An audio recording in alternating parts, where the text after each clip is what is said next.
Here in part 8, we're going to focus on the product page, which will be the page that puts your product on display when anybody clicks on the product in any various lists that it's in. And this is the page that will have your add to cart or buy now button on it, whatever you choose. And before we get into this lesson, we're going to have to discuss just a couple of things. That way we don't get ahead of ourselves.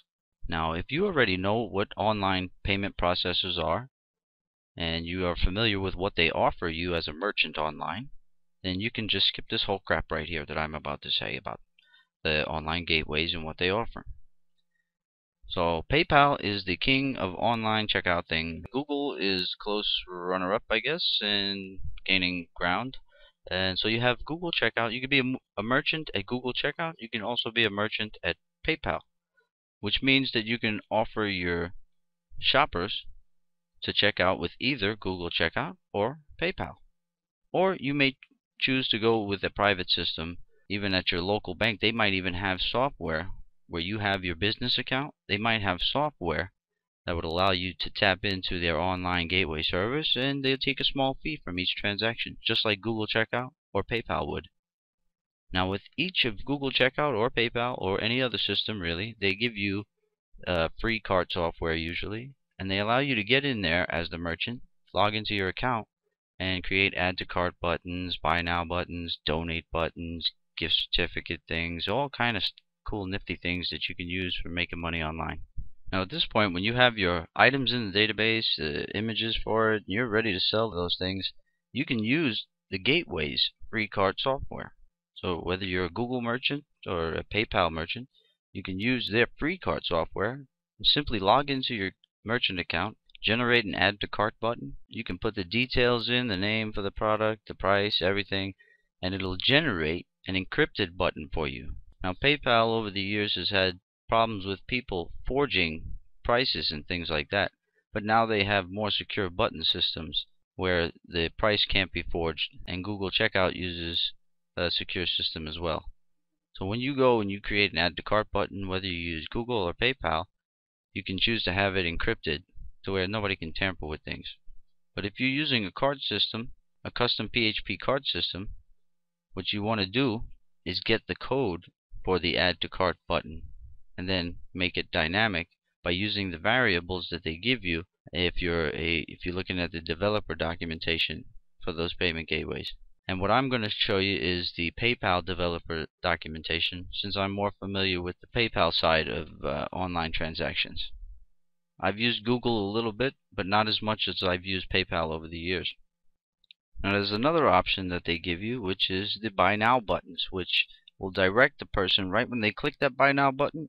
It will direct the person straight to Google Checkout, or if you're using PayPal, it will go straight to PayPal's secure server, and it will allow the person to check out for that one item, and it'll usually let them up the quantity or decrease the quantity there if you enable those options. So the buy now button is really just to let somebody buy one thing real quick. If they want 7 of that one thing, they can assign that when they get to the checkout at the payment gateway. But what we're going to do is option 3 here. We're going to build a custom PHP cart to have a more in-house shopping experience. That way the person is never directed to the online gateway such as Google Checkout or PayPal when shopping with an add to cart buttons. So the person can put 20 items in their cart, being on our site the whole time while doing that. If they're using the default free carts at the gateways, every time they put an item in their cart, they're going to be ushered to either PayPal or Google Checkout or whatever, where the default cart software for you is on their site. Your cart session is on their site when you use the gateway's free cart system. So if you use a custom PHP cart, which is what we're going to do, we're going to have a more in-house shopping experience, so where the person really never leaves our site until the very end when they're ready to check out for all the various items in their cart.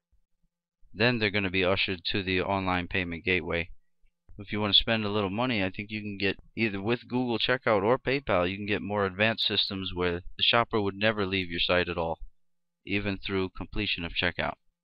So that's something you may want to look into, but we're not going to go that route in this lesson series. We're going to go just as far as assembling a cart full of items, and then they check out through the online gateway. Okay, so now all we have to do is make it to where when we click one of these products, we want the product.php page to render, showing all the details for that product. So let's go into Dreamweaver, and here we are with the index page. Let's just say File, Save As, Product.php. Since this page is pretty much virtually empty anyway, we're going to overwrite it. So index.php is just fine. We can actually close that. Now product.php, let's go into and say store homepage. We're going to change that to some dynamic variable in the title tag here. This will be some kind of dynamic title for the product.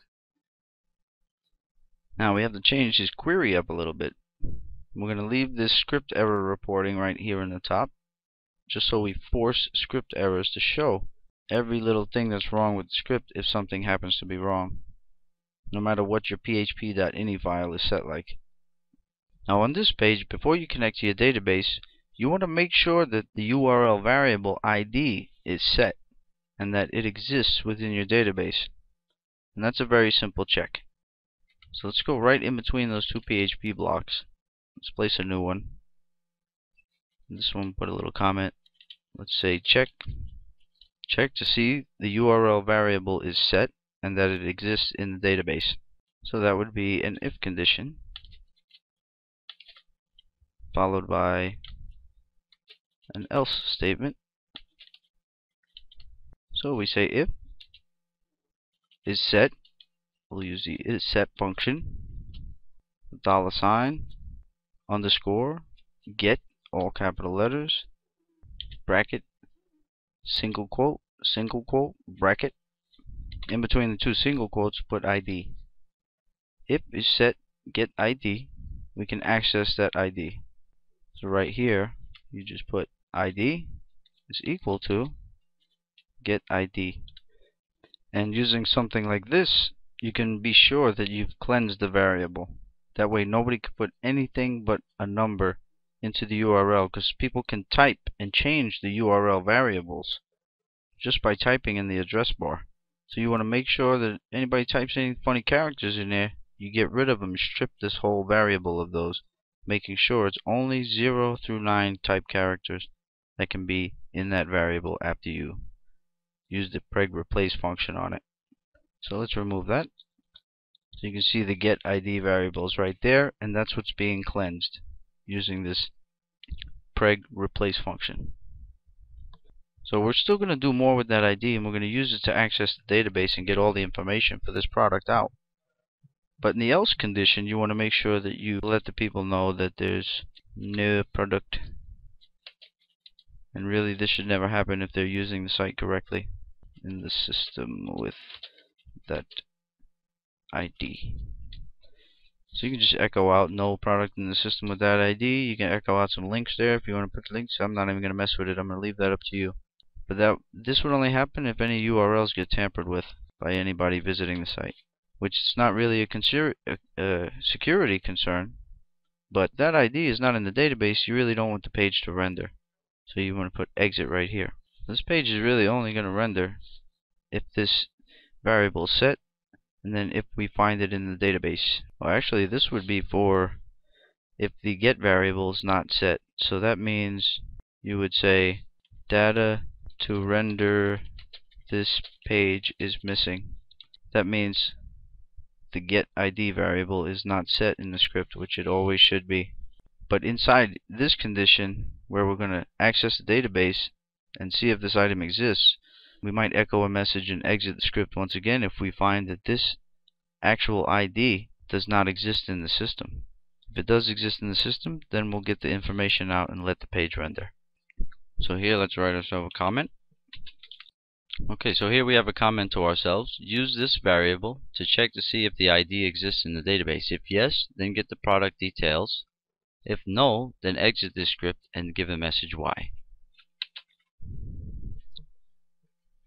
So right here we're going to have the SQL query to the database, and your ID variable is already cleansed. You don't have to use anything else on it. So let's borrow this query right here. Let's pop it right there.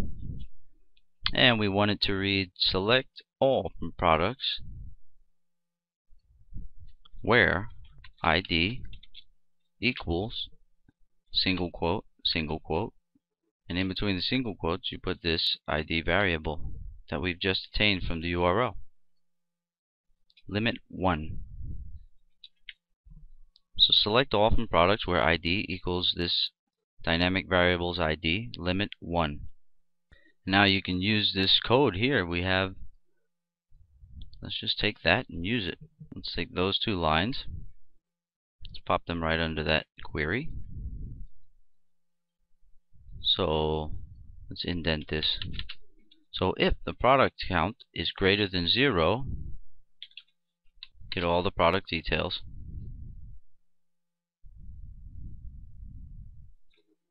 Then right here we need the else condition. That would mean the item does not exist. So we can simply echo out again and exit right here, because at this point you would know the item doesn't exist. So you can say that item does not exist.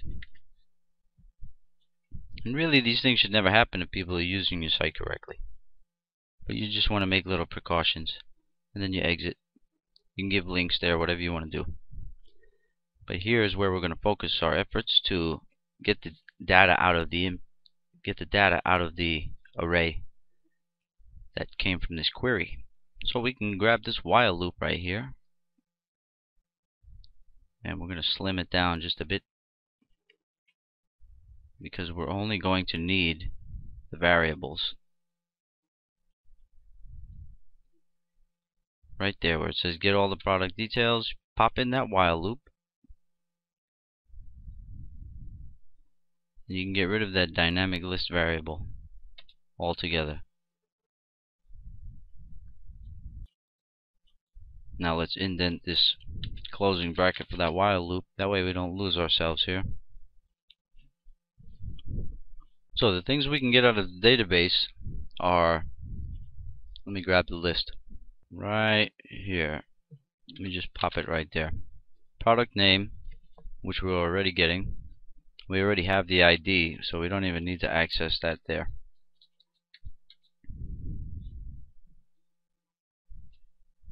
Product name, price, we're already getting that. Details we need to access, so let's access that right here. Category and subcategory, let's access the two of those as well. Let's make this one say details,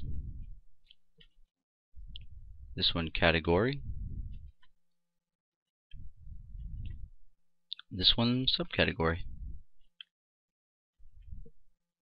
Date added we're already accessing, and we're actually making it human readable. So we're good to go right there. Now at this point, that's all you have to do within your while loop, because you're only accessing one row from the database, one row of information. And once you gather these variables into local PHP variables, you can then use them down inside of your script, inside of your HTML rather.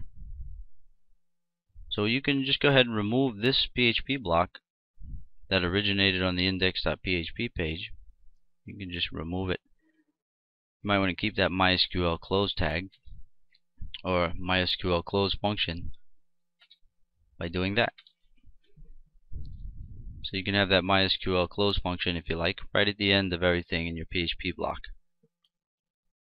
So do you see? Let's make sure you guys can see that if you need to.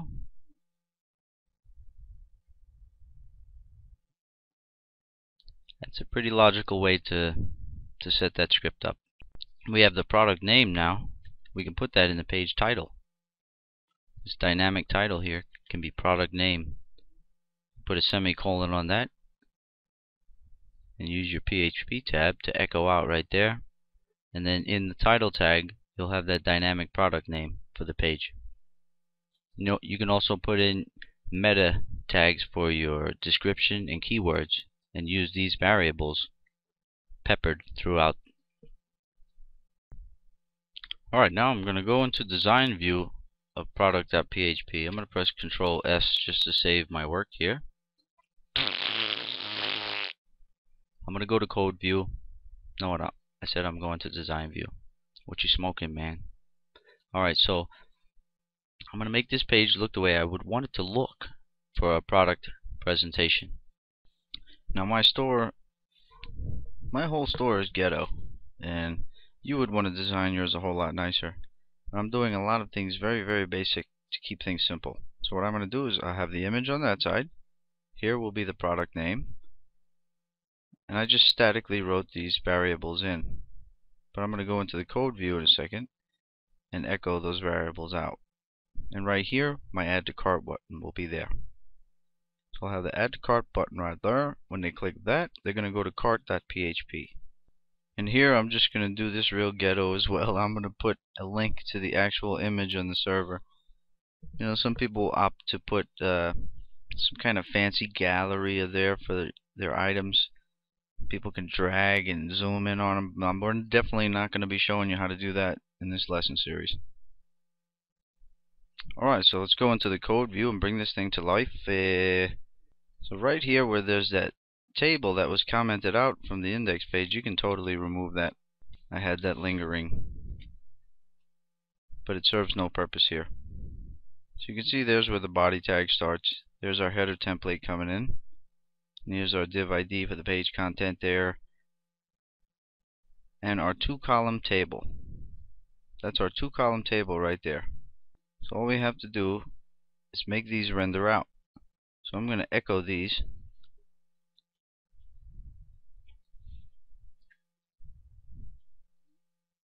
Variables. And these particular 2 variables I'm going to encapsulate in double quotes. That way they render. That's the easiest way, I think, to render 2 words together that are variables. And the others we're just going to leave the way they are, like details. I'm just going to put a semicolon and then highlight the whole thing, echo, and that will echo the details right there, and the price as well. Let's go echo and make sure we get a little semicolon on there to break the statement. What else is there? Product name, that one as well. That's going to get echoed out.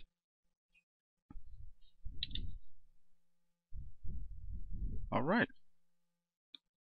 Now we got to get some dynamics in that picture. So right there, we have to have the ID echo out. So let's type in that ID variable, semicolon, highlight the semicolon and the ID variable only, echo. So it'll go to inventory images folder and grab that dynamic ID.jpg picture. And then here's the product name again, so we can just grab this echo here. Since it's the same thing, right there. And I believe that is it.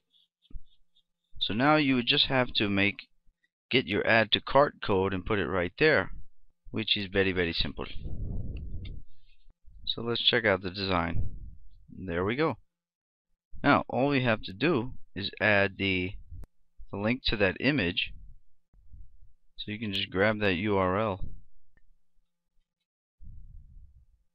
and right where it says view full size image, in that URL, that's where you put that.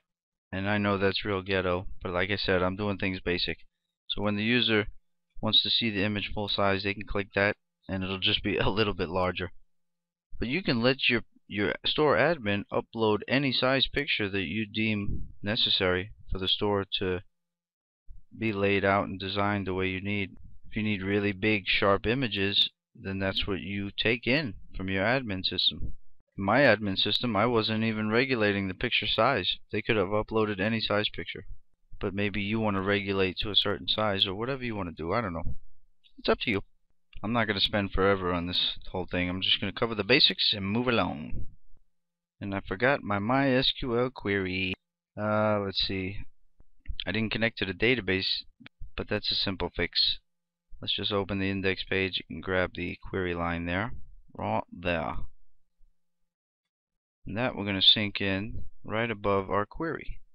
Actually, we'll sync it in first thing right there.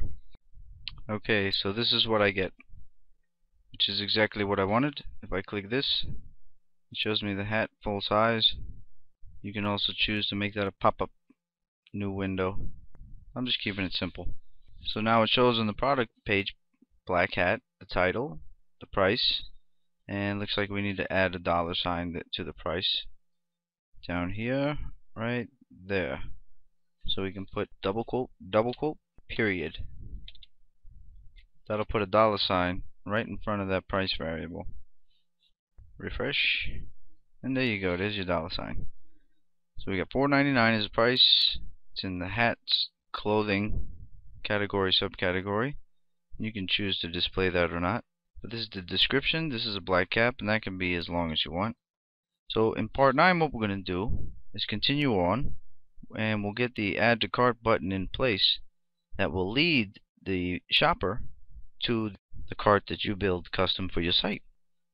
So if we're in the home page, click any item, you see? That's how it works. So we just add to, once we get the add to cart button on there, we're smooth sailing. And this cool black shirt deflects 50 caliber up to 50 caliber bullets. You might want to buy that. The end of times is coming. Alright, see you in part 9.